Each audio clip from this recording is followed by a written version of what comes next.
Really? To me, it sounds like a paradise. Here's the thing. It's clobbering time!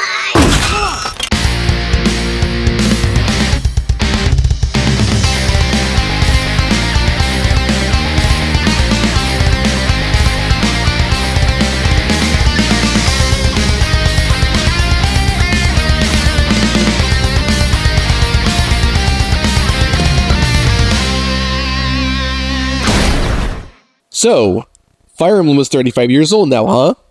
My adoration for Fire Emblem may not go as far back as Pokemon or Sonic, but I still remember how it all began for me. My first exposure to anything Fire Emblem related was in Super Smash Bros. Brawl, where Marth, the series' original main character, and Ike, the main character from the Radiant duology, which were the most recent games at the time, were playable fighters. Even if I thought Ike was so cool back then, especially with that boss entrance in Subspace, I wasn't actually going out of my way to play any Fire Emblem games. Then again, I was in late elementary school, so my income didn't exist yet. But when I heard about the series staple of permadeath, I chose to stay as far away from the series because that just sounded awful. Being able to lose units permanently did not sound fun to deal with, so I just moved on. And then I heard about how many people fell in love with Fire Emblem Awakening, so I got it for my birthday in 2013. I loved Awakening so much that I got excited for what was next. And that was Fates. For anyone who has not seen that review, I adore Fates with all my heart, I put hours into it, and it was the point where I decided to become a Fire Emblem fan, go back and finally give some of the older games a chance, and get excited for future releases. Even when it stumbles, I value the memories I've had with this series and all the time I've spent with the games, and I continue to follow recent releases. But not long after I decided to become a fan, one thing I wanted it to do was a Musou crossover, or in other words, a hack-and-slash with a relatively basic combat system focused on wiping out armies in the matter of seconds. I was also a massive fan of Hyrule Warriors the time Zelda did this, so I thought Fire Emblem and Musou seemed to go together as much as peanut butter and jelly, and it could be an excuse to have characters from various games cross over on a console. Well, as it turns out, Intelligent Systems and Koei Tecmo thought the same thing. When I first laid eyes on this teaser, after I saw the gemstone with Cross Falchion after the Koei Tecmo logo, every neuron in my brain just activated all at once. Every positive feeling a human could feel, I felt. I still feel joy and chills looking at this teaser. Just the blades and the gemstones coming together on this shield with a light orchestral rendition of the main Fire Emblem theme is an example of proper simplicity selling. It sure sold me. In fact, even if I was stoked for other Switch games at the time, Fire Emblem Warriors was the one I wanted to keep up with every update the most. Even if other trailers were a step back structure-wise, mostly being character voices dubbed over game cinematics and snippets of gameplay, I didn't care because I was just happy seeing these characters with HD models on a brand new piece of hardware. And on launch day, I not only bought the game and absolutely loved it, but I also bought my Nintendo Switch along with it. Now, I was going to get a Switch no matter what for lots of other games, but I think it's poetic how a game I wanted to be made worked with the recent iteration I developed to get me to buy a new console that I actually had the money for. It also helped that 2017 was a massive year for Fire Emblem. This was the series' debut on the Switch, Shadows of Valentia was released on the 3DS to act as a gateway to some old Fire Emblem tropes, and Fire Emblem Heroes first launched that year to introduce the series to a wider audience, introduce newer fans to older characters, and bring them all together for simple Fire Emblem fun on mobile. The fact that Heroes is still going to this day is very telling of how well it did its job. Of these, I definitely enjoyed Warriors the most, as it not only felt like a dream come true, but I'm just into Musou games focusing on characters from a franchise I like. However, it has admittedly been a while since I last played it, so I thought this would be a fun revisit. And this might be clear already, but I'm using the Switch version for this review. There is also a version for the new 3DS that seems to be at least faithful, but unsurprisingly, it also doesn't run as well, and there's a ton more graphical compromises to a point where it looks really ugly. But hats off to the devs for at least trying to make it the best with the new 3DS, rather than have it run even worse on the original one. Now, let's get started.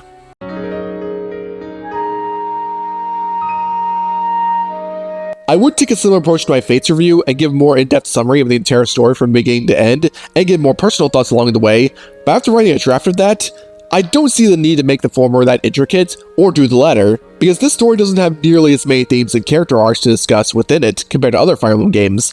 I don't necessarily see that as a bad thing, since it does get to the point of why I pay to see my favorite characters interact with one another, but when going over certain parts, I start to think that Desire is both the story and writing's biggest strength, and its biggest weakness.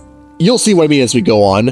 In the kingdom of Aetolis, there is a prince named Rowan who desires to become a knight instead of a king to protect his kingdom, and a princess named Leanna who mostly acts as the anchor to her brother's hot-headedness. It seems all is well between Aetolis and its neighboring kingdom of Gristone, as Rowan and Leanna are good friends with Gristone's prince, Darius. But one day, Aetolis comes under attack by monsters from the Outrealms. Rowan and Leanna are separated from their mother, Queen Yelena, and manage to escape with Darius.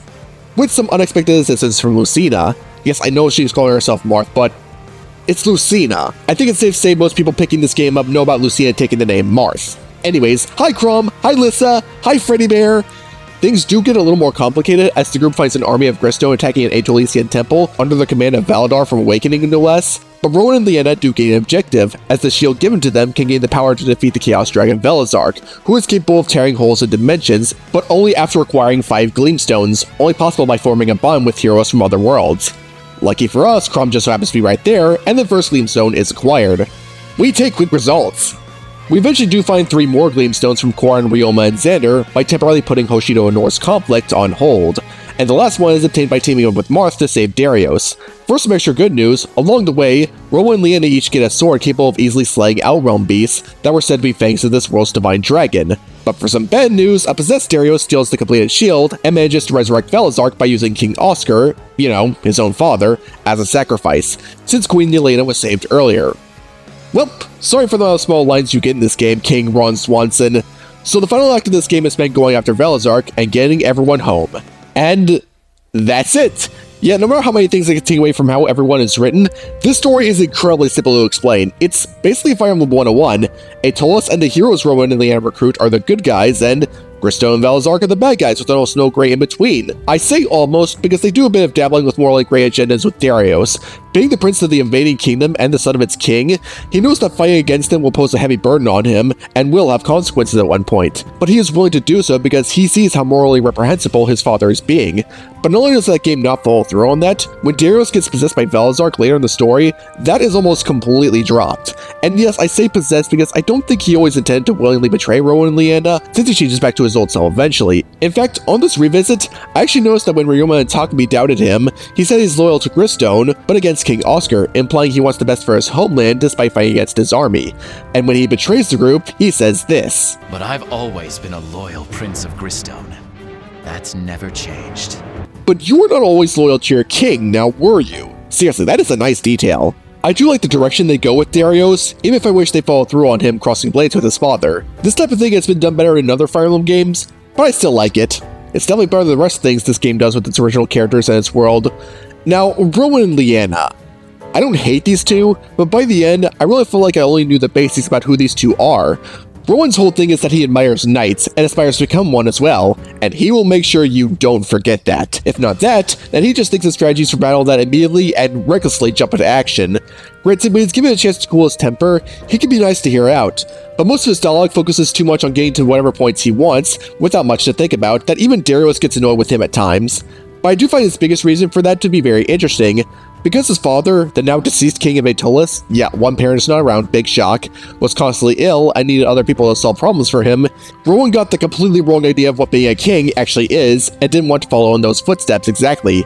A really interesting trait that does leave him at odds with other characters that gets sidelined to support conversations, and doesn't feel like it has a full resolution in the story. Darn shame, I think that really would have helped him. Leanna does have it a little bit better, if only because she's way more pleasant to listen to, but she barely has an arc as well. I like what she gets with her being open-minded and being a follower of the rules when it comes to being royalty, but is also relatively insecure and doubtful of her abilities. Been there, done that, but not badly handled. Queen Yelena and King Oscar serve their purpose for the minuscule amount of screen time they have, and that's it. Velazark serves his role as the final boss and doesn't even speak. Even Aetolis and Gristone as places feel less like kingdoms and more like excuses to cobble set pieces together for maps. That can help for gameplay, but there's barely any lore aside from the legend of how the world's divine dragon sealed away Velazark. And there's no other original characters to be found here. No original enemy generals, no extra allies, just nothing. And that's kind of weird looking back. In fact, thinking about it now, this story is just Sacred Stones, only with characters crossing over. A prince who would much rather pursue a different path contrary to what others want, a princess who doubts herself and thinks her brother would make a better ruler, a friend who has insecurities that allow him to get manipulated by the main villain being able to summon grotesque beasts. That's just Sacred Stones. Yes, I know Fire Emblem stories share a ton in common, and heck, sometimes those tropes can really add a ton to them, hence why they're constantly being used, but those are so oddly specific, and I find it weird that they went this way while giving the characters from other games more interesting attention. As for the characters listed from other games, aside from a few things, I'm pleased to say that this is where the game really shines writing-wise. To mention the things in this area that I'm not big on, I don't like how your introduction to the Fates characters is needing to fight two of them simply because they misread a situation as kidnapping and decided to attack. I can understand why Camilla would do that because she can be overprotective of her family to a fault, especially in this case given they were pulled for a time where Corrin chose to side with neither kingdom, the Revelation route in other words. I can sort of buy Takumi would do that given how temperamental he is, leading to him misreading situations, and Leo, I can chalk up to Niles giving a faulty report. Seriously, Niles, not your best moment. But Hinoka, I do not see. I think that move is incredibly brash and rather out of character for her, but it doesn't help that it only takes one voice line for them to stop. Also, Valadar, Iago, and Garneth as enemy commanders. I don't have much of a problem with them being bosses, as it is cool to see them back, but ignoring how all three are sorcerers, leading to some stagnant boss variety, the game doesn't do anything with them except have them be bosses. Valadar only gets 2 encounters on the same map and then disappears from the plot. Iago possesses Corrin, Ryoma, and Xander for a chapter, fights you once, and then just disappears from the plot, and Garneth is relegated to the World Tree before, you guessed it, disappearing from the plot. It feels like a massive missed opportunity to not have them be recurring threats in places where they could help, let alone collaborate with one another. There's a lot more that could have been done as much as they did with the returning heroes, and it's weird that they got cold feet here. Also, it is really weird that Robin's connection to Valadar is only semi-mentioned in a gameplay moment where he attacks Crom and then it's just never mentioned again afterwards. Like, if someone saw this and never played Awakening, I think they would be just left asking, what was that all about? And for one small thing, even if the moment where Lucina and Owain reveal themselves to the group and reunite with Crom and Lissa was really good, mostly for the acting, I will say that them being from a point in time after the Pelagian and Elysian War does have a few inconsistencies. Given Crom has already met Lucina under her Marth guise by that point and has seen her unmasked, I do find it a little weird how Crom is still surprised to see how she fights, including asking her who taught her how to fight again. I can give the mask thing a pass as while the Awakening characters know what she looks like underneath it, the Warriors OCs do not, but I did find that bit of continuity and consistency to be a bit off. But I can't stay mad for long because every returning member of the army acts true to their original selves. From what I have seen, the biggest risk from writing characters in a crossover like this is generally oversimplifying traits in an effort to make each one stand out from one another, leading to potential flanderization. If you want to know what I'm talking about, look at how much they make tomatoes almost the entire point of Leo's character in Fire Emblem Heroes, as well as how Camilla's doting nature was way too exaggerated in that game too, and you will see what I mean. Here, everyone feels totally consistent with how they were written previously, and their reactions to certain situations can lead to good takes on them, and sometimes even good comedy. Using Takumi as an example, him and Ryoma questioning Darius' allegiance when first invading a Gristone Fort is incredibly natural given what he has faced in similar situations and fates, but this actually does have a payoff when Darius is possessed. As Darius tries to bait Rowan and Leanna into surrendering so he can kill Yelena with ease, Takumi is prepared for that and interrupts him. That was legitimately really good. I think he was the best choice for a moment like that. Owain goes absolutely nuts with theatrics when he's given the screen time to, but I always liked it whenever someone gets tired of it and asks him to get to the point, and he explains it normally in a less confident voice. That always gets a laugh out of me. This is also how I would imagine the Awakening characters would react to being within the presence of Marth and Sita. Since the Arcanine characters were ripped from their world during a time before Marth's legacy will be cemented, it is natural that they be overwhelmed being idolized to this degree. And that brings me to how they go even further with that in support conversations. Even though each character pairing has only one support conversation instead of 3 or sometimes even 4, and even then not every character has a conversation with one another, many of them have comedic premises, cleverly utilizing particular character traits. Frederick noticing Leo's mistakes with his collar and one time he wore his nightcap into battle is hilarious, because his job make him far more attuned to such mistakes, made funnier since none of Leo's family members nor even his retainer have noticed, let alone pointed them out as frequently. Takumi's temper and unwillingness to trust right away makes his reactions to Alyssa's pranks hilarious because he's the only character in the army I can buy reacting in such a manner, but others choose to actually let the characters get to know each other and become better friends because of it. Lucia is worried that the more she bonds with other characters from other worlds, she will have a harder time saying goodbye, which makes sense, but that just makes at least the perfect foil since she sees that as well, but wants to make the best of that time. So I think sounds better coming out of her mouth than Lissa's or Sakura's. Speaking of, Elise and Lissa try to understand how to be more mature based on how their older sisters act. Leo and Rubba have become more friendly discussing battle tactics over board games, which I believe they would. And Sakura gets a really sentimental support with Cordelia over how she's reminded of Tsubaki. Funny you should say that. And sometimes, the game is no stranger to letting these characters help each other out with personal flaws, with my favorite examples being Leanna making an effort to increase her self-confidence when hearing about how Sita was inspired to fight with Marth after the Talus pirate invasion, Lynn telling Takumi about Florina in an effort to help him with his insecurities, and Xander calling out Celica's links to pacifism as a flaw and that she will need to fight in order to protect her people. Yes, I said Lynn and Celica in there. Despite the great supports that these two get, neither participate in the actual story. They're unlockable in history mode, more on that later. And that's just the base roster. I can go even further with the supports involving the DLC characters and the number of funny interactions in history mode. With your goopy clothes and hairstyle, you're the last person I want to play with. Oh! All I want to say is that when it comes to these, the writers not only did their homework, but they genuinely enjoy doing their homework, and these were one of many things that kept my attention. I know I spent a lot more time praising the interactions more than the actual story, but I know I had a lot more positive things to say.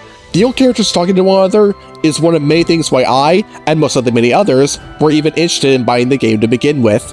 The story being deep and complex, well, preferable. I could take or leave, because if everyone did not feel like themselves, but rather flanderized versions or stand-ins that you could replace with literally anyone else, that honestly would have been far worse than the lack of any original world building. The general story of this game is mostly whatever, and there is a noticeable writing quality difference between how old characters are depicted and the general setting and overall story of the campaign. But I believe the writers deserve more credit by how many times I thought, that's something they would do, or that's something they would say, which to reiterate, that's what I bought the game for. Not to mention, I believe people with that mindset are the target audience. At the end of the day, I am satisfied in this area.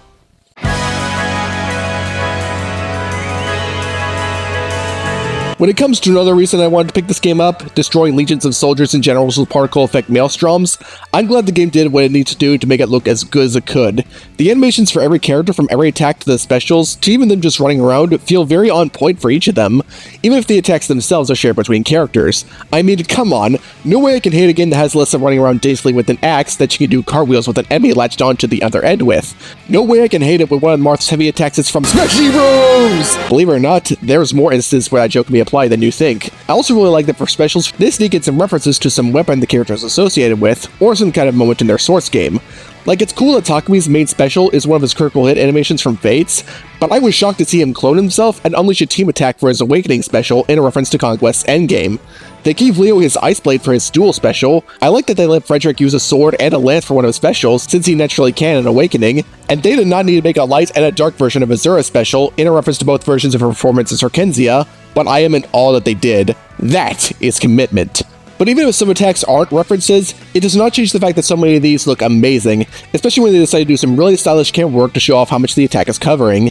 It feels even better if you catch an enemy with a gold stun gauge, because you get some extra crunchy sound effects leading to a massive burst of damage that looks way cooler than if you were to play a gray stun gauge, and feels that much more satisfying. The models for each character look excellent as well. Each one feels properly adapted to newer hardware while being accurate to the original designs. I also like how for this game, Kouhai was allowed to come up with the designs for promoted classes for the characters that initially didn't have one, like Ryomo's High Prince class, Xander's Crown Prince class, Tiki's Divine Dragon class, and a select number of others are original concepts for this game, and they all look great and give me similar vibes to character designs seen in Dynasty Warriors. They even used the models for portrait dialogue sequences as well. While I never minded the characters having one pose with changing facial expressions in the other games, I'm glad they had the models in different poses here, because the changing faces style would not have worked with these. It's neat to see these sort of give different gestures with how they're feeling at the moment, even by just the tiniest amount. It goes a long way. We also get plenty of animated cutscenes along the journey, which also look really good. The models are animated very naturally, and I didn't notice too many issues with the lip syncing. But what makes both all the better is that everything is fully voiced, and the voice acting in general is really solid. The only parts of the voice acting I wasn't really getting much out of were Rowan and Hinoka. For Rowan, I think Nicholas Roy was at points trying a little too hard to make some of his lines about his desire to come a night sound jubilant, and his more emotional lines sound a little too loud. But he does get a lot of the calmer moments right. Cindy Robinson as Hinoka has a few of the same issues, as her louder lines sound overly squeaky, leading to her differences from Elizabeth Daly in Face becoming far more noticeable, to a point where it can be pretty jarring, but her calmer lines sound far more natural. Robinson definitely got better with Hinoka as time went on with Heroes though, so I'm not too fussed about this, but yeah, some lines definitely sounded like they needed another take. Speaking of that, you may have noticed that I brought up different VAs with Hinoka, so allow me to note a big thing with the voice acting. Hinoka, Camilla, Takumi, Niles, and Lucina were all recast from the original game. I think it might have had something to do with the voice actor strike that happened around late 2016 to mid to late 2017 that created more of a divide between union and non-union projects, but that's really as far as my knowledge goes on the matter. Takumi and Niles are now voiced by Michael Sinter-Niklas, replacing Roger Rose. Misty Lee's voicing Camilla now instead of Paula Tiso, and Lucina is now voiced by Alexis Tipton in Laura Bailey's stead. For the case of Lucina in particular, I was initially hesitant on my first playthrough. Even if Laura Bailey did not do a ton of voice work for Lucina, her voice sounded so natural coming out of the character's mouth to a point where my mind had a hard time splitting the two. There's also the fact that Bailey reprised her role in Fates, Lucina's base version in Heroes, albeit uncredited, and Smash 4, with the audio for the last one getting recycled in Ultimate. However, over time, especially now as Tipton has held onto the role longer than Bailey has, and considering that Bailey was also on maternity leave during production, I've really grown to like Tipton's Lucina. She really does a great job with the inflections as to how her character's feeling at the moment. Misty Lee and Michael Sinter-Nicholas I thought did an excellent job adding their own spin to both these roles, especially Sinter-Nicholas, whose emphasis on talking music more brash qualities I really liked.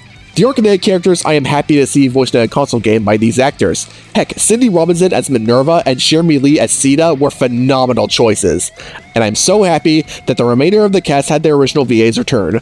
I always welcome more Max Minman as Leo, David Vincent as Male Robin, Kate Higgins as Lissa, Matthew Mercer as both Crom and Ryoma, who I find very hilarious to hear as both in their support conversation, Erica Lindbeck as Celica, and Kaiji Tang as Owain. Love it when Tang just acts his heart out with this character. But my choice for voice acting highlight of the game easily goes to Xander Mobus as Darius, especially when he gets possessed.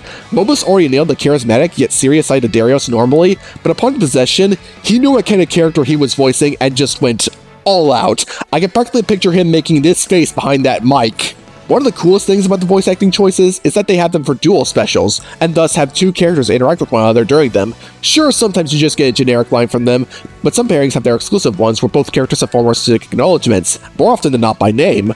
I love it when they do this for characters from other worlds, but even the same game ones have funny moments. Glad to see Robin committed to calling Frederick Freddy Bear, and thank goodness Pointy Demon Spanker got a callback. Lucina, you cannot rename Fulton like that! Even the main menus give you a chance to appreciate the performances, as after achieving enough support ranks with a certain character, you get selected to be your voice for the UI. It's really wholesome to have your favorites directly acknowledge you in the menu, even acknowledging the time of day and recommending you take breaks. Almost like they know they're in a game.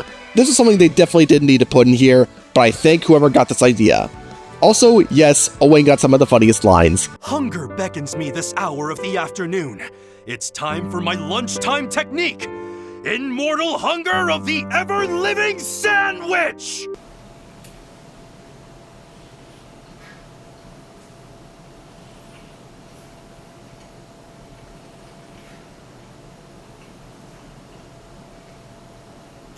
Tasty. But for all of that, I will say that the environments were definitely the thing that took the biggest hit. The locations looked generally okay for an early Switch title, but you could tell this was the area they wanted to focus the least on with the presentation, with some textures being incredibly pixelated and grainy, and sometimes made with very cheap assets. And now, for our feature presentation, Rooks.png. But I do view this as kind of necessary to prevent those moves and these mobs from hurting the frame rate, and when it comes to these types of games, I absolutely value the game running as best as it can over some blades of grass looking convincing. As it is though, the game mostly ran very well for me. I did have some small moments of frame drops here and there, but those are during missions make me juggle a ton of things at once, which are the exception. During the norm, the game stayed at the set frame rate I wanted, which leads to one of my favorite things about the presentation, the options for a quality mode and a performance mode. In the former, environments have more detail, and everything within reach of your character loads in more seamlessly, but the frame rate is capped at 30. But in the latter, while the environments lose detail and it's easier to tell what is loading at the moment, the frame rate is bumped up to 60 frames. While quality mode absolutely has its merits, and I found the game more than playable like this, I much prefer performance mode because it makes the game feel even faster and all the combat looks cleaner. I am happy to have the options though, sad that barely any other Switch games have tried this, and flabbergasted why this was not carried over to Ancient Calamity or Three Hopes.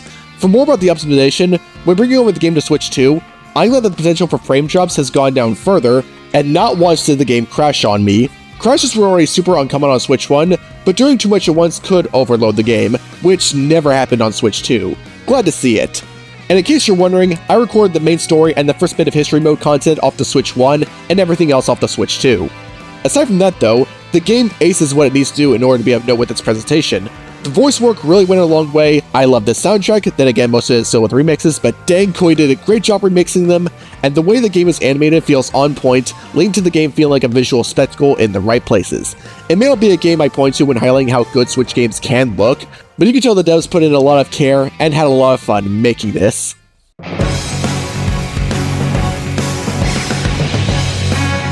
Getting to see everyone have fun conversations may have been one of my biggest interests in the game, but another one was definitely the gameplay.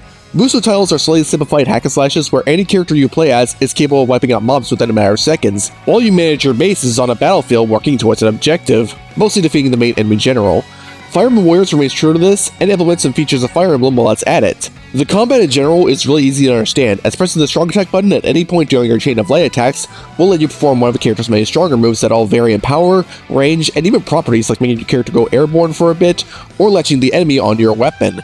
And these heavy attacks feel gratifying to pull off because they can mop the floor with the hordes in front of you and ruin a general's day if you know what you're doing, like the Archer's Energy Orb turret can eat their stun gauge alive if you time it well, and something like this X-Car Wheel or the Pegasus Knights' mobile multi-jab can help you stay on the move if they need to be somewhere. Partaking in this kind of combat also feeds into the Warrior Gauge, which lets you perform a super attack at the cost of a full meter, but defeating stronger enemies and generals often rewards you with item drops that help fill it up, restore your health, or restore another gauge I'll get into in a bit. These particular enemies are going to be what you want the strong moves and specials for. They have the stun gauge that can appear at some point during your combo on them or after they perform certain attacks, and depleting it lets you perform a follow-up that does more damage to them than normal moves. This is one area where the game adds traits from Fire Emblem. The game has the weapon triangle system for these: swords beat axes, lances beat swords, and axes beat lances. Damage is slightly modified based on this, but if you have a weapon triangle advantage, the enemy's stun gauge appears way more frequently and it can be depleted faster, and most of all, the attack you do afterwards covers way more ground and does way more damage. The gray one may get results, but the gold one is the most ideal because of how much damage you can do with it. I've even taken out enemies I wasn't even targeting with these attacks, so be sure to get these results when you can, either by picking battles wisely with your characters or by any of the other methods. Pair-ups return from Fire Emblem Awakening and Fates, with the guard being a decent safety net if you ever get hit, and the follow-up attack being a good option to interrupt the enemy, if not exploit weapon disadvantages or weaknesses in case your base character doesn't have it. They can even perform a dual special together if they have a warrior meter to spare, which does a lot more damage than a solo warrior special. And that leads me to what the third gauge does. Upon filling the third gauge up to a good amount, that character can go into Awakening mode, where their damage output is dialed up, and they gain a weapon triangle advantage against any enemy on the field. I mostly use this if an opponent is taking way longer than I would like, or if I'm against a horde of strong enemies all flocking in one location. But using this and seeing them drop like flies never got old. Don't be afraid to be a little liberal with them, considering on every map, you can control up to 4 characters at once, meaning each one has an opportunity to use both warrior specials and the Awakening state. They should be able to if you send your team to divide and conquer each section of the map. And one thing inherited from Fire Emblem I immediately really got into, during any point in the battle, you can issue commands to your units to go after a certain enemy or protect or heal any ally via this grid. If you don't give your allies some assistance, they just sort of wander doing whatever, which I only really found to be an issue during some high-level challenges in History Mode that require a bunch of multitasking at once. But when you give them decent instructions, they can pull their own weight, doing a respectable amount of work to the enemy generals, and capturing bases by themselves. This can be extremely helpful when you need to play as someone else for their objective, and good usage of this can lead to maps going by reasonably quickly. It helps out that even if you are only allowed to control up to 4 units during a battle and can switch at any time, some challenges let you deploy up to an extra 4 that you cannot play as in the moment, but you can still give them instructions and pair up with them should you need to. Granted, this part can be a bit messy with all units scattered and there being objectives you need to tend to, but the devs did think of this, as you can transition to a listed view of the current forces from each side, and you can find instantly who you want to direct, and things move on. I appreciate how this game doesn't overcomplicate anything with this process, and keeps the flow of battle moving. While the maps themselves get the job done, but not a whole lot more, as the combat was definitely the priority, there are some click tools to be found in them. A lot of maps have treasure chests with valuable weapons or items that you use to further build your units, and after fulfilling a specific battle quota, you can eventually pay a visit to Anna's pop-up shop and receive a puzzle piece. I would say that it is gutsy of Anna to set up shop in the middle of the battlefield, but then I remembered how much she can hold her own, so I will hold my tongue on that. Using as many characters in these battles and completing side missions with them will eventually lead to them growing their support ranks together. It doesn't work the same way as it does in the main games, as the stat buffs only appear during pair-ups, and characters only have full-on conversations when reaching an A+ rank, but not every support pairing has an A+ rank conversation. The game doesn't indicate which ones do. But the biggest use of support ranks is receiving items for upgrading units. As you collect more materials through these and defeating enemies, every character can receive upgrades from extra strong moves, to more warrior meters, to receiving less damage from certain weapon types, to passive skills that you can equip to help a unit out. Any character can learn any skill in this area, but only one character will have the easiest time learning that skill. If you want that for another character, then that means you have to invest more into the skill's original wielder. Like, if you want to give any character Astra, the skill that speeds up your attacks, then Ryoma is definitely going to get some work done. I did have fun considering what each character would be best at universally based on their stats, and this is where I integrated more of my Fire Emblem mindset. Since Takumi and Camilla became my go-to bow and axe users respectively, I opted to give them some incredibly helpful skills to make them lightning bolts of terror. At the same time, since Lisa and Sakura use staffs, I opted to use them more defensively by giving them greater survivability. I highly recommend you branch out like this with the skill system, especially if, more often than not, you're going to leave the unit in question in the hands of the computer.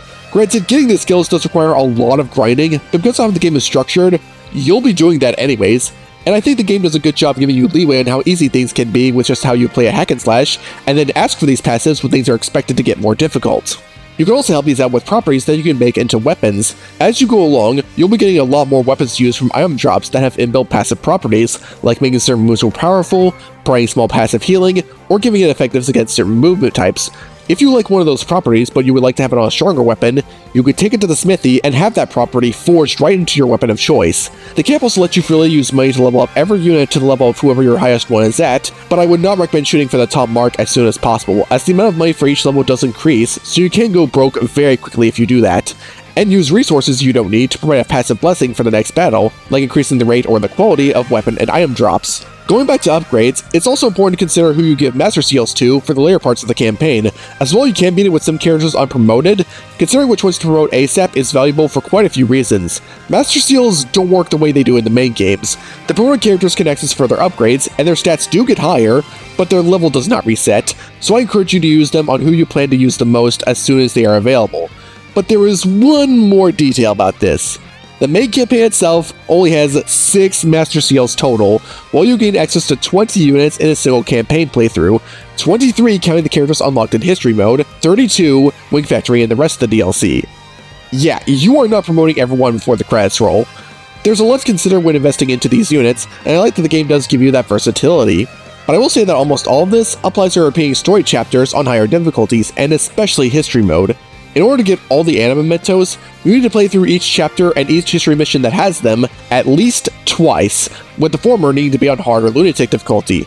Playing the campaign again in a single file isn't that ridiculous of an ask, even if you are going for as many mementos as possible, because, believe it or not, a single playthrough of the campaign clocks in at roughly 9.5 hours, which, for this series, is super short. To help paint a picture as to how short that is, Shadow Dragon on the DS is the game on the main series I spent the least amount of time finishing, just shy of 16 hours. Yeah, Warriors' campaign just flies on by, but that doesn't mean revisits are less arduous. Then we get to History Mode, which recreates maps from various Fire Emblem games. Each enemy here represents a particular challenge, like the arena has you taking 1 or 2 characters to fight generals and characters as bosses in rounds, Pincer Escape has you trying to weaken 2 armies and find a way out, Force Siege has you to capture as many forces as you can, and Timed Onslaught is, well, Kill every last one of them! P.S. Absolutely bring Camilla or Minerva to these. They make getting S ranks as easy as 1, 2, 3. I enjoy almost every challenge, as each one is built with particular characters or squads in mind, and trying to find the solution to the problem and reap the rewards for the S rank feels satisfying. Oh yeah, you are ranked at the end of each one for how much time you took, how many enemies you took out, and how much damage you took, and some awful rewards for the S ranks, so it's best to prepare for them. The reward for getting the mementos is also in this mode, as completing 1 mural unlocks a very hard anime-based challenge for its respective History Mode map, and beating one of them unlocks the anime Tolas as a playable character, which is a cool reward if not for funny homages to obscure parts of the series, and her victory animation makes a joke as to how many there are, and shows that this one is not afraid to choose violence, then for the fact that you can really get the cash flowing with her personal skill. Also, after finishing the 2 History Mode maps you get after finishing the campaign, Lyn from Blazing Blade and Celica from Gaiden and Shadows of Valentia join you. I would prefer both to be involved in the story in some form, but I'm still glad they're both here. They're great additions to the roster. And just saying that means I have officially opened Pandora's box. So, yeah, let's talk about this roster of playable characters. The devs decided that for Fire Emblem Warriors, they wanted to take a similar approach to franchise representation to Hyrule Warriors, and start off with only 3 games getting the main focus: Shadow Dragon, Awakening, and Fates. As such, with the exception of Lyn, Celica, Anna, Rowan, and Leanna, every character in this roster hails from those games. Now, I will say, in their own little bubbles, these characters are good picks to just represent their own games. It is a bit disappointing that, at launch, all the playable Lance users were Pegasus Knights, and there is no playable Armor Knight, despite those being in the enemy armies just fine. But still, solid choices for important characters and some oddballs. But when looking at it as a representation of the franchise, which I do think the dev team wanted to work towards, this doesn't do it any justice. I may appreciate the character interactions there are, but leaving out characters who built a name for themselves like Roy, Eliwood, Hector, and especially Ike just feels wrong. It doesn't help that despite every character having quite a few of their own animations for specials, movesets are shared between characters. I personally don't have a problem with this, as sometimes stats and the ability to use staffs can make a decent difference, and it is relatively accurate to the source material, but it draws further attention to the lack of representation from other games, the fact that there isn't a full-on class system akin to Awakening or Fates, or even Shadow Dragon and New Mystery the Emblem on the DS, nor any branching class options like in Sacred Stones or, again, the 3DS games, and the fact that each character can only wield one type of weapon unlike the main games, like Xander cannot use lances, Cena cannot use swords, and Camilla cannot use tomes. Every character is permanently bound to whatever class they are in, and whatever weapon they are chosen to wield. I can't blame the devs for not programming each character to switch between weapons mid-battle akin to the main series, but I would have liked it if they did give them some different ones they have to choose in the preparation phase. Hyrule Wars and Age of Calamity did this just fine for select characters, so why not here? I mean, if they really view the amount of sword wielders as a problem, why not at least try to have some of them get other weapons to try and alleviate it? I don't have too much of an issue with the devs wanting to stick to a couple games starting out so they can get characters from different class types in more easily with what they had, and I don't think they could have predicted how popular some older characters were at the moment, but I do think they eventually learned how much others do care about them, since according to this interview, Lin's inclusion was a popular discussion in company meetings, and Kouhai also discussed the desire to include other classic characters in future stories, whether that be through other DLC packs or a sequel, I'm not sure. But alas, that future never happened. Not to say the DLC is completely worthless, quite the opposite actually. I mean, it is head-scratching why Wayne, Oboro, Niles, and Navarre are locked to DLC, despite the fact that they do participate in the story and have battle data in the game as both allies and enemies, but the rest? Excellent.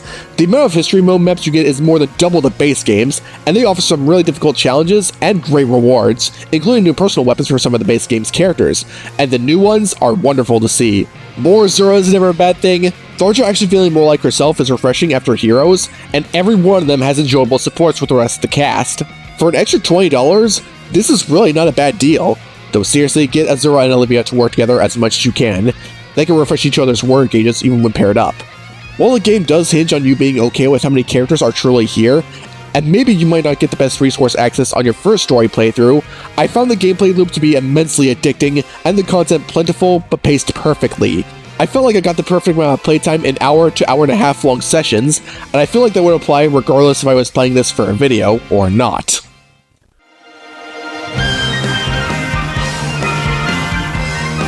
This is going to sound very weird, but out of every Warriors crossover game that I have played, this one is my personal favorite.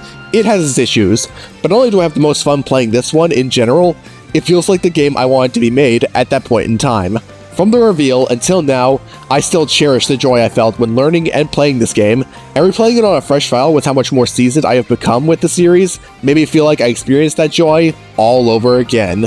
Heck, I will go out and say that my total playtime with this file for this review was actually higher than my playtime on my original file. Not just because I felt like I learned more after branching out in the series, but because I was having so much fun even with the hours where I was literally just grinding. That is also why I feel really bad for this game. Not necessarily from the fandom's perspective, I get why some have been turned off by it, but more like, I am sad this game seemed to have its development cycle cut short, and that IS has largely ignored it, outside of a few Cypher cards back before Cypher was discontinued, up until a recent survey for Heroes. Ignoring how I do not buy that the 4 NPC characters mentioned earlier were planned to be DLC from the beginning, I'm not going to blame them too much for largely sticking to 3 games to start things off, since it was more than likely being worked on close to Fates' release in Japan, and I won't blame them too much for saving Azura for DLC because they believe Fates had enough characters, which I do think shows that they were aware of this. But from what's been described in interviews that I have found, the devs seem to want to include an epilogue where Darius will be rescued to make him playable and, as I mentioned earlier, implement other characters. But those plans seem to have been left behind as the devs didn't apparently have the chance to. Judging from the circumstances of 3 Houses and its development, and some exclusions that seem jarring, I think they probably didn't have the time, budget, or staff to make those, and most of that was being spent on 3 Houses. Even if these interviews are 8 years old, and most of what I'm saying is purely speculatory, I can see how one thing led to another, but it is unfortunate that this seemed to be a little more than a test game for them. However, I would like to know why IS has largely been ignoring this game up until a recent phase survey more. None of the original characters were added to Heroes, and for every Choose Your Legends for that game, Warriors has never been selectable for it. Bear in mind, both 3 Hopes, the second Fire Emblem Warriors title, and Tokyo Mirage Sessions FE Encore, a crossover with Shin Megami Tensei that is also a part of a Wii U game, got both of those. I don't know if mentioning it on a survey will help matters, I hope they do, but I cannot fathom a reason why they would do this. The game sold reasonably well. A bit over 1 million is still solid, despite the fact that it was released a week before one of the most anticipated releases on the Switch, and a port of the game this one took a lot of influence from was announced before its final DLC pack was released, so why? In fact, while I'm on this tangent, I miss Kouhai making mass crossover Warriors games. Not saying I do not welcome the ones focusing on one game, no, they're still great too. It's just, having tons of characters from different sources come together to do all this crazy stuff personally appeals to me a lot more, and I find it so odd that this was the last time they did something like this. And that's why, even if I'll be okay with Fire Emblem ventures into Muso with Engage, since Kouhai seems to want to stick to individual entries if Age of Imprisonment is anything to go by, I personally want them to take another crack at a mass crossover like this more. We live in a time where even people who love characters from games that never got localized have made their voices clear. So can you imagine if they took everything they did right here and added even more characters, or if they did something similar with another franchise? That, to me, sounds way more fun and interesting just thinking about it. Heck, as I would later find out, Kouhai did initially plan for 3 Hopes to be a mass crossover game, but scrapped the idea since it was always planned to be set in Fodlan, so I think that passion is still there. Sure, at the end of the day, Fire Emblem Warriors is more of a fun toy box, but I always feel like that was the point, and to me, it's more than fulfills that goal. I am definitely biased when I say how much I love this game, because to reiterate, it came out at a perfect time for me, and I bought my Switch with it in mind. But what's so wrong with that? I still value games that are more of toy boxes, even if the tiniest bit of effort was put into making what it has to offer meaningful, even if it's just the small things, and I think that you can have a fun time with this as well, especially if you're familiar with Fire Emblem. So if what I talked about or showed looks like fun to you, then I definitely recommend giving this a chance. I am Lightning Ripper, and I will happily look forward to whatever the future holds for this franchise. I treasure all the memories I have made with this series within the past decade, that no matter how many times I might be disappointed with some games, least of all with the direction Heroes is currently headed in, I will hold on to what gave me those happy memories and see how many more I can form over the years. See you all next time!